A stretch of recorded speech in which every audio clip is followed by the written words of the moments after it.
नमस्कार दोस्तों, स्वागत है आपका आज के मुख्य समाचार में, जिसमें सबसे पहली और बड़ी खबर में आपको बताएंगे कि चीन के साथ तनाव के बीच समर्थन के लिए ताइवान ने भारत का आभार जताया, कहा आत्मरक्षा को बढ़ाना जारी रखेंगे। दूसरी बड़ी खबर में जिक्र होगा कि ब्लैक डे के रूप में मनाया गया पाकिस्तान का स्वतंत्रता दिवस, लोगों ने मांगी आज़ादी। तीसरी बड़ी खबर में जिक्र होगा कि भारत के 75 साल पूरे, खिलौने पर बेहद खास है पीएम मोदी का आज का संदेश, और खत्म हुआ चीन का खेल, आज़ादी के 75 साल पर पीएम मोदी ने उड़ाई चीन की नींद। चौथी बड़ी खबर में जिक्र होगा कि चीन ने दिया था धोखा, भारत सच करेगा नेपाल के बिजली का सपना, पीएम मोदी ने दी थी सौगात। और पांचवी बड़ी खबर में जिक्र होगा कि मुस्लिम धर्म गुरुओं ने पीएम मोदी से कहा कि पाकिस्तान व आतंकवादियों को दे मुंह तोड़ जवाब। दोस्तों, हर एक खबर की गहराई में आपको ले जाएंगे, लेकिन उससे पहले अगर आपको भी देश की सेना और पीएम मोदी पर पूरा भरोसा है तो आप अभी इस वीडियो को लाइक कीजिए और लाल बटन को दबा के चैनल को फ्री में सब्सक्राइब करके घंटी बजाकर कमेंट में लिखिए जय हिंद। दोस्तों, रुक करते हैं सबसे पहली और बड़ी खबर की तरफ। चीन के साथ तनाव के बीच समर्थन के लिए ताइवान ने भारत का जताया आभार, कहा आत्मरक्षा को बढ़ाना जारी रखेंगे। जी हाँ दोस्तों, आपको बता दें कि ताइवान ने रविवार को कहा कि वो भारत सहित समान विचारधारा वाले देशों के साथ घनिष्ठ संबंध बनाए रखते हुए अपनी आत्मरक्षा को बढ़ाना जारी रखेगा। ये बयान अमेरिकी संसद की स्पीकर नैन्सी पेलोसी की स्वशासित द्वीप की यात्रा के बाद ताइवान स्ट्रेट में तनाव के मद्देनजर आया है। चीन की सेना ताइवान स्ट्रेट में सैन्य अभ्यास कर रही है। ताइवान ने कहा कि वह दुनिया भर के देशों के साथ दोस्ताना संबंध बनाए रखने का हकदार है। उसने ये भी कहा कि हाल ही में चीन की ताइवान लक्षित सैन्य मुद्रा ने जानबूझकर ताइवान स्ट्रेट में शांति और स्थिरता को गंभीर रूप से बाधित किया है। दोस्तों, रुक करते हैं अगली बड़ी खबर की तरफ। ब्लैक डे के रूप में मनाया गया पाकिस्तान का स्वतंत्रता दिवस, लोगों ने मांगी आज़ादी। जी हाँ दोस्तों, आपको बता दें कि पाकिस्तान के 75वें स्वतंत्रता दिवस को ब्लैक डे के रूप में मनाया गया है, क्योंकि लोगों, राजनीतिक कार्यकर्ताओं और विपक्षी दलों ने सरकार के प्रति असंतोष दिखाया। उत्तर और दक्षिणी वजीरिस्तान में लोग लंबे समय से आतंकवाद के आगोश में जल रहे हैं। तालिबान और इस्लामिक स्टेट जैसे खूंखार आतंकी संगठनों की मौजूदगी ने उनके जीवन को दयनीय बना दिया है और पाकिस्तानी सुरक्षा एजेंसियां उन्हें सुरक्षा प्रदान करने में विफल रही हैं। देश भर में विपक्षी दलों का सरकार विरोधी प्रदर्शन जारी है। पूर्व प्रधानमंत्री इमरान खान के नेतृत्व में पाकिस्तान तहरीक-ए-इंसाफ ने लाहौर हॉकी स्टेडियम में हकीकी आज़ादी शो के लिए एक बड़ा शक्ति प्रदर्शन किया। रुक करते हैं अगली बड़ी खबर की तरफ। खिलौना पर बेहद खास है पीएम मोदी का आज का संदेश, खत्म हुआ चीन का खेल। जी हाँ दोस्तों, खिलौने के ग्लोबल मार्केट में भारत की दखल हाल के कुछ सालों में तेजी से बढ़ी है। अभी बच्चों के खिलौने के लिए चीन के आयात पर निर्भर भारत अब बड़े पैमाने पर इनका निर्यात करने लगा है। प्रधानमंत्री नरेंद्र मोदी की अगुवाई वाली केंद्र सरकार खिलौने के वैश्विक बाजार में भारत की हिस्सेदारी बढ़ाने पर लगातार जोर दे रहे हैं। यही कारण है कि प्रधानमंत्री मोदी ने स्वतंत्रता दिवस के मौके पर लाल किले से देश को संबोधित करते हुए खिलौना उद्योग का भी जिक्र किया। दोस्तों, आपको बता दें कि खिलौने के बाजार में भारत की हैसियत कितनी ज़्यादा सुधर गई है कि चीन को इससे ज़बरदस्त झटका लगा है।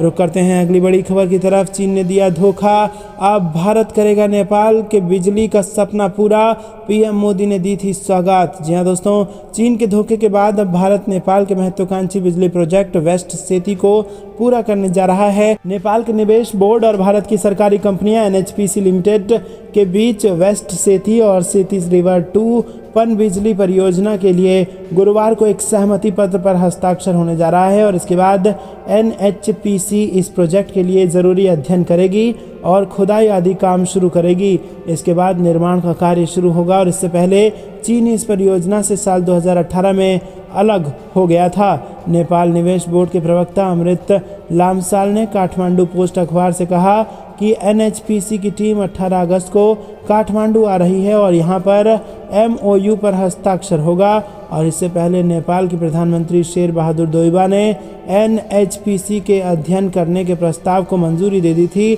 जिसके तहत 750 मेगावाट के वेस्ट सेती स्टोरेज हाइड्रो पावर प्रोजेक्ट और 450 मेगावाट के सेती रिवर 6 हाइड्रो पावर प्रोजेक्ट को सुदूर पश्चिम प्रांत में बनाया जाना है।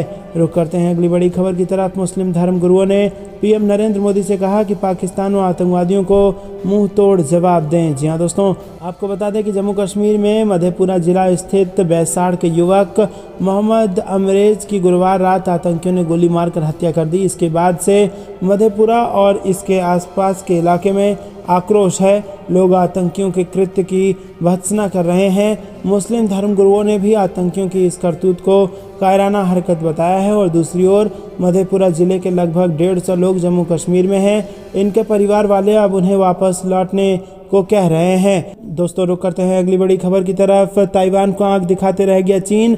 नैन्सी पेलोसी के बाद अब अमेरिकी सांसद भी पहुंची ताइपे। जी हां दोस्तों, नैन्सी पेलोसी की यात्रा के 12 दिन बाद अमेरिकी सांसद का एक प्रतिनिधिमंडल ताइवान का दौरा कर रहा है। पेलोसी के दौरे पर चीन ने सख्त आपत्ति जताई थी, जिसके बाद भी अमेरिकी सांसद ने चीन की चेतावनी को दरकिनार करते हुए ताइपे पहुंच गए हैं। पेलोसी के दौरे के जवाब में चीन ने ताइवान के समुद्र और हवाई क्षेत्र के आसपास मिसाइलें दागी थी और युद्धपोत तथा लड़ाकू विमान भेजे थे। अमेरिका सांसद के ताइवान दौरे के बाद अब एक बार फिर चीन की आंख दिखाने की रणनीति फेल साबित हुई है। ताइवान में अमेरिकन इंस्टीट्यूट ने कहा कि 5 सदस्यीय प्रतिनिधिमंडल का नेतृत्व मैसाचुसेट्स के डेमोक्रेटिक सांसद एंड मार्के कर रहे हैं और एशिया की यात्रा के तहत रविवार और सोमवार को ताइवान में हैं। और इसी के साथ प्रतिनिधिमंडल के सदस्य अमेरिकी ताइवान संबंधों, क्षेत्रीय सुरक्षा, व्यापार, निवेश और अन्य मुद्दों पर चर्चा करने के लिए वरिष्ठ नेताओं से मुलाकात करेंगे। ताइवान के एक प्रसारक ने अमेरिकी सरकार के एक विमान के शाम 7 बजे के करीब ताइवान की राजधानी ताइपे में सोंगशान हवाई अड्डे पर उतरने का वीडियो प्रदर्शित किया है। रुक करते हैं अगली बड़ी खबर की तरफ। देश के विभाजन को याद कर बोले अमित शाह, इस अमानवीय अध्याय को भूल नहीं सकते। जी हाँ दोस्तों, केंद्रीय गृह मंत्री अमित शाह ने रविवार को उन लोगों को श्रद्धांजलि दी जिन्होंने विभाजन की कीमत चुकाई है। उन्होंने कहा कि भारत इतिहास के इस अमानवीय अध्याय को कभी भुलाया नहीं जा सकता। उन्होंने कहा कि विभाजन विभीषिका स्मृति दिवस युवा पीढ़ी को देशवासियों द्वारा सही गई यातना और पीड़ा की याद दिलाएगा और नागरिकों को हमेशा शांति और सौहार्द बनाए रखने के लिए प्रेरित करेगा। गृह मंत्री अमित शाह ने अपनी एक पौती की तिरंगे के साथ की फोटो भी ट्वीट की है और वहीं केंद्रीय गृह मंत्री अमित शाह ने फोटो के साथ ट्वीट किया कि मेरी पोती रुद्री ने हर घर तिरंगा अभियान में अपनी भागीदारी दर्ज कराई।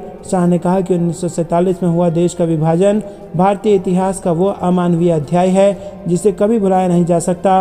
विभाजन की हिंसा और घृणा ने लाखों लोगों की जान ली व असंख्य लोगों को विस्थापित करवाया।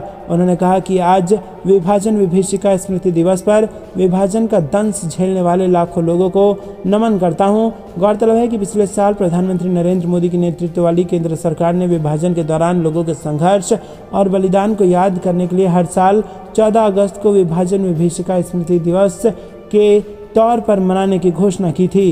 दोस्तों आपको बता दें कि अमित शाह ने रेखांकित किया कि नासमझ, घृणा, हिंसा की वजह से लाखों लोग विस्थापित हुए और कई की जान गई। बता दें कि ब्रिटिश शासन ने 1947 में उनसे आज़ादी मिलने के बाद मुक्त मुस्लिम बहुल इलाकों को अलग कर पाकिस्तान के नाम से नया देश बना दिया था। इस दौरान हुई हिंसा में बड़े पैमाने में लोगों की जान गई थी और लाखों लोग विस्थापित हुए थे। रुक करते हैं अगली बड़ी खबर। लाल किले पर देश ने बनाया नया रिकॉर्ड, पहली बार मेड इन इंडिया तोप से दी सलामी। जी हाँ दोस्तों, आपको बता दें कि सोमवार को पीएम मोदी ने कहा कि आत्मनिर्भर भारत ये हर नागरिक का, हर सरकार का, समाज की हर इकाई का दायित्व बनता है और ये सरकारी एजेंडा नहीं है, ये समाज का जन आंदोलन है जिसे हमें आगे बढ़ाना है। और उन्होंने कहा कि आज जब ये आवाज़ हमने सुनी जिसके लिए कान तरस गए, उन्होंने कहा कि 75 साल के बाद लाल किले से ध्वज को सलामी देने का काम मेड इन इंडिया तोप ने किया। पीएम मोदी ने सोमवार को 9वीं बार लाल किले से तिरंगा फहराया और इससे पहले यूपीए सरकार के दौरान पूर्व प्रधानमंत्री मनमोहन सिंह ने 10 बार लाल किले पर ध्वजारोहण किया था और इसके अलावा वो लाल किले पर राष्ट्रीय ध्वज फहराने वाले, आज़ाद भारत में पैदा होने वाले पहले शख्स हैं। दोस्तों रुक करते हैं अगली बड़ी खबर की तरफ। भ्रष्टाचार, महिला सशक्तिकरण से लेकर नई शिक्षा नीति तक पीएम मोदी के संबोधन की 10 बड़ी बातें। आपको बता दें कि देश के 76वें स्वतंत्रता दिवस के अवसर पर प्रधानमंत्री मोदी ने लाल किले की प्राचीर से राष्ट्र को संबोधित किया और इस दौरान उन्होंने विश्व भर में फैले हुए भारत प्रेमियों और भारतीयों को आज़ादी के अमृत महोत्सव की बधाई दी। पीएम मोदी पारंपरिक कुर्ता, चूड़ीदार पैजामे के ऊपर नीले रंग का जैकेट और तिरंगे की धारियों वाला सफ़ेद रंग का साफा पहने नजर आए। उन्होंने कहा कि आज जब हम अमृतकाल में प्रवेश कर रहे हैं, अगले 25 वर्ष हमारे देश के लिए अत्यंत महत्वपूर्ण है।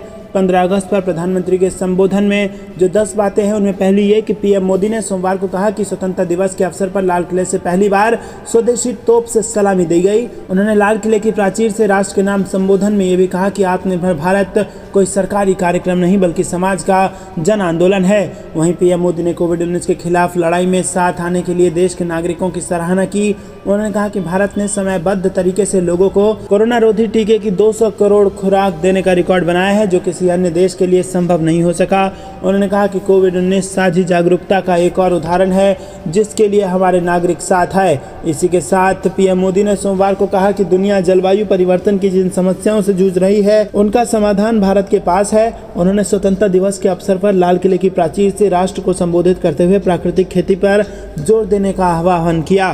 पीएम मोदी ने अगले 25 साल की यात्रा को देश के लिए अत्यंत महत्वपूर्ण करार दिया। उन्होंने इस अमृत काल में विकसित भारत, गुलामी की हर सोच से मुक्त, विरासत पर गर्व, एकता और एकजुटता व नागरिकों द्वारा अपने कर्तव्य पालन के पंच प्रण का आह्वान किया। प्रधानमंत्री ने कहा कि आज़ादी का 76वां स्वतंत्रता दिवस एक ऐतिहासिक दिन है। दोस्तों, पीएम मोदी ने कहा कि भारत की तरक्की के लिए महिलाओं का सम्मान एक महत्वपूर्ण स्तंभ है और उन्होंने नारी शक्ति का समर्थन करने की आवश्यकता पर जोर दिया। उन्होंने कहा कि यह महत्वपूर्ण है कि बोलने में और आचरण में हम ऐसा कुछ न करें जो महिलाओं का सम्मान कम करता हो। पीएम मोदी ने कहा कि हमारे आचरण में विकृति आ गई है और हम कभी कभी महिलाओं का अपमान करते हैं। क्या हम अपने व्यवहार और मूल्यों से इससे छुटकारा पाने का संकल्प ले सकते हैं? भारत 1947 में आज़ाद हुआ था और उसने 2022 में आज़ाद देश के रूप में 75 साल की यात्रा पूरी कर ली है। सरकार की ओर से अगले 25 साल के कालखंड को अमृत काल का नाम दिया गया है और मोदी ने कहा कि आज विश्व भारत की तरफ गर्व से देख रहा है, उसे अपेक्षा से देख रहा है और समस्याओं का समाधान भारत की धरती पर खोजने लगा है। और उन्होंने कहा कि विश्व की सोच में ये परिवर्तन भारत की 75 साल की यात्रा का परिणाम है।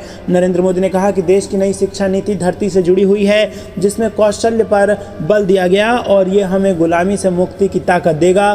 पीएम मोदी ने लाल किले से संबोधन के दौरान भ्रष्टाचारियों पर भी जमकर प्रहार किया। उन्होंने बगैर किसी का नाम लिए भ्रष्टाचार के दोषियों पर सवाल उठाए। पीएम ने कहा कि कई लोग तो इस हाल तक चले जाते हैं कि कुछ लोग जिन्हें कोर्ट ने दोषी पाया है, जेल में हैं, उनका भी महिमा मंडन करते हैं। जब तक भ्रष्टाचार और भ्रष्टाचारी के प्रति नफरत का भाव पैदा नहीं होता तब ये मानसिकता खत्म नहीं होगी तब तक, और हमें इनके प्रति जागरूक होने की बहुत ज़्यादा ज़रूरत है। चीन से बड़े पैमाने पर आयात की ओर इशारा करते हुए पीएम मोदी ने ड्रैगन पर चोट की भी बात कही और उन्होंने कहा कि आज हमारे 5-5 साल के बच्चे भी ये संकल्प ले रहे हैं कि विदेशी खिलौनों से नहीं खेलेंगे और हम सभी देशवासी महात्मा गांधी, सुभाष चंद्र बोस, वीर सावरकर के श्रेणी में हैं। उन्होंने अपने जीवन को खपा दिया, ये देश कृतज्ञ है। मंगल पांडे, चंद्रशेखर आज़ाद, भगत सिंह, राम प्रसाद बिस्मिल और तमाम अन्य क्रांतिवीरों का।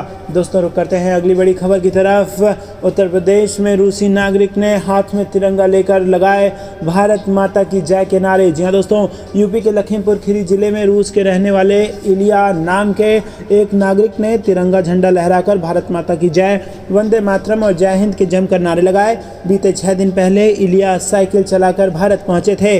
रुक करते हैं अगली बड़ी खबर की तरफ। इमरान खान ने रैली में चलाया एस जयशंकर का वीडियो और कहा कि ऐसा होता है आज़ाद देश। जी हाँ दोस्तों, पाकिस्तान के पूर्व प्रधानमंत्री इमरान खान ने एक बार फिर भारत की विदेश नीति की सराहना की है। इमरान खान ने लाहौर में आयोजित रैली के दौरान भारतीय विदेश मंत्री एस जयशंकर का वीडियो चलाया और भारत की जमकर तारीफ की। दरअसल इमरान खान पाकिस्तान के स्वतंत्रता दिवस की 75वीं वर्षगांठ की पूर्व संध्या पर शनिवार को रैली को संबोधित कर रहे थे और इस दौरान उन्होंने कहा कि रूस से सस्ता तेल खरीदने के कारण अमेरिका की ओर से बढ़ाए गए निरंतर दबाव के बावजूद जयशंकर का अपने रुख पर कायम रहना काबिल तारीफ है। रैली में भारी संख्या में आई भीड़ को वीडियो दिखाने के बाद इमरान खान ने कहा कि मैं बताता हूं कि भारत के विदेश मंत्री ने क्या कहा।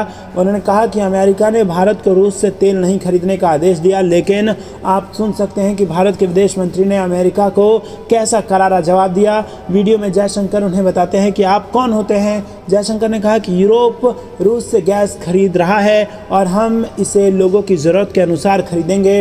ये होता है आज़ाद मुल्क जो अपनी शर्तों पर अपनी नीतियाँ बनाए। रैली को संबोधित करते हुए इमरान खान ने कहा कि भारत ने रूस से तेल खरीदा क्योंकि ये उसके लोगों के हित में था। अगर पाकिस्तान के साथ साथ आज़ादी पाने वाला भारत अपने लोगों की ज़रूरत के हिसाब से कड़ा रुख अपना सकता है और अपनी विदेश नीति बना सकता है, तो वो कौन है जो लाइन खींचने में लगे हैं। प्रधानमंत्री शहबाज शरीफ सरकार को लेकर के उन्होंने ये तंज कसा है। पाकिस्तान की सत्ता में बेदखल किए जाने के बाद इमरान खान कई बार भारत की विदेश नीति की प्रशंसा कर चुके हैं और इमरान ने दावा किया है कि पूर्व प्रधानमंत्री नवाज शरीफ को अगले महीने लंदन से स्वदेश लाने की कोशिश चल रही है। खान ने कहा कि PMLN के प्रमुख नवाज शरीफ को अगले महीने लंदन से वापस लाने का मार्ग प्रशस्त करने के मकसद से एक षड्यंत्र के तहत अपदस्थ उन्हें किया गया। रुक करते हैं अगली बड़ी खबर की तरफ। ITBP जवानों को LAC पर लीड रोल देने की तैयारी, प्रस्ताव पर मंथन कर रही मोदी सरकार। जी हां दोस्तों, पूर्वी लद्दाख में भारत और चीन के बीच तनातनी के दौर में भारत तिब्बत सीमा पुलिस की सक्रियता बढ़ाने की तैयारी है और केंद्र सरकार उस प्रस्ताव पर विचार कर रही है जिसमें LAC पर ITBP को लीड रोल देने की बात कही गई है। भारतीय सेना और चीन की पीपुल्स लिबरेशन आर्मी के बीच भविष्य में किसी भी तनाव से बचने के मकसद से ये प्रस्ताव तैयार